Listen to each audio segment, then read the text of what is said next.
সরাসরি সালাম গ্রহণ করতেছে। তারপরে এখানে আবু বকর রাদিয়াল্লাহু আনহু,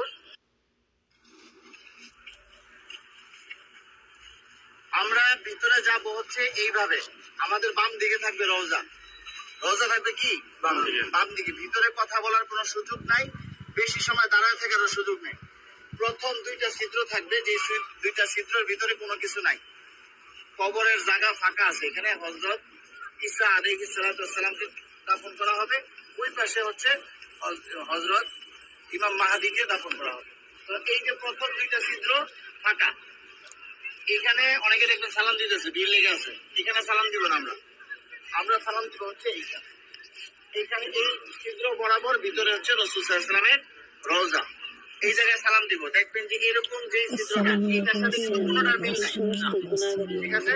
এই বরাবর নবীজিকে সালাম দিতে হবে। রাসূল সাল্লাল্লাহু আলাইহি ওয়াসাল্লাম এখানে জীবন্ত অবস্থায় শুয়ে আছেন, ডান কাত হয়ে। নবীজির মাথা এদিকে, পা হচ্ছে এদিকে, ঠিক আছে? রাসূল শুয়ে আছেন, উম্মতের সালাম গ্রহণ করতেছেন।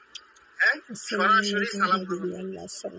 তারপরে এখানে আবু বকর রাদিয়াল্লাহু আনহুর কবর, এই বরাবর এখানে আবু বকর রাদিয়াল্লাহু আনহুকে সালাম দিতে হবে। কিভাবে সালাম দিব?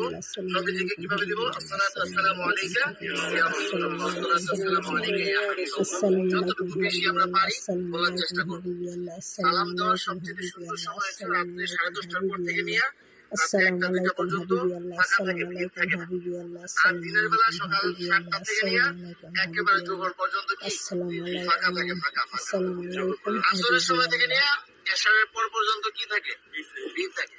যত বেশি পারেন নবীজিকে সালাম দিবেন। যদি সালাম কবুল হয়ে যায়, আল্লাহ নবী বলতেছেন যে আমার রোজায় যে সালাম দিল তার উপরে, আমার উপরে ওয়াজিব হয়ে যায় তার জন্য হাসরের ময়দানে সুপারিশ করা।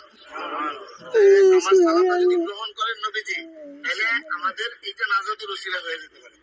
যাই হোক, বলতেছিলাম এই বরাবর আবু বকর রাদিয়াল্লাহু আনহু, আবু বকর রাদিয়াল্লাহু মাথা এদিকে, পা এদিকে।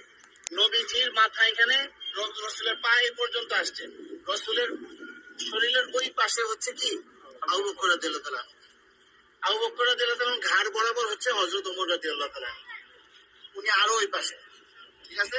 নবীজি এখান থেকে এভাবে শোয়া, রাসূলের পরে হচ্ছে আবু বকর রাদিয়াল্লাহু আনহু শোয়া, তারপরে হচ্ছে হযরত ওমর রাদিয়াল্লাহু আনহু।